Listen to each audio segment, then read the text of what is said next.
গভীর মনোযোগ দিয়ে শুনুন।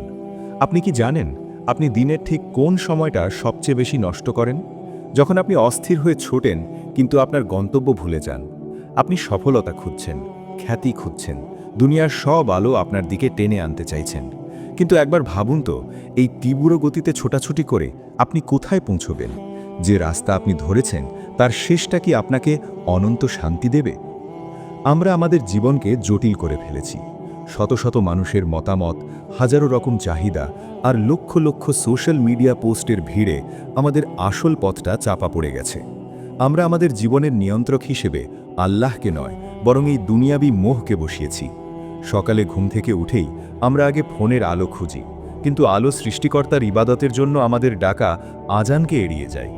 আমরা কি ভুলে গেছি সাফল্যের প্রকৃত ঠিকানা কখনো পৃথিবীর কোনো ব্যাংক ব্যালেন্স বা অফিসের উচ্চপদ হতে পারে না? হতাশ হবেন না, কারণ আপনার রব আপনাকে কখনো হতাশ করেন না। এই মুহূর্তটা আপনার জন্য একটি নতুন সুযোগ। আপনার জীবনের সেই সমস্ত অপ্রয়োজনীয় ভারগুলো ঝেড়ে ফেলুন। আপনার প্রার্থনায় ফিরে আসুন। আপনার তওবার দরজায় কড়া নাড়ুন। আপনার ভেতরের অস্থিরতা দূর করতে আপনার রবের সাথে সম্পর্ককে আরও মজবুত করুন। যখন আপনার অন্তর আল্লাহর জিকিরে শান্তি খুঁজে পাবে, তখন এই দুনিয়ার কোনো ঝড়ই আপনাকে টলাতে পারবে না। এটাই হলো, মনে রাখবেন, আপনার বয়স ক্যালেন্ডারের পাতা অনুযায়ী বাড়ছে আর আপনার জীবনের সময় দ্রুত ফুরিয়ে আসছে।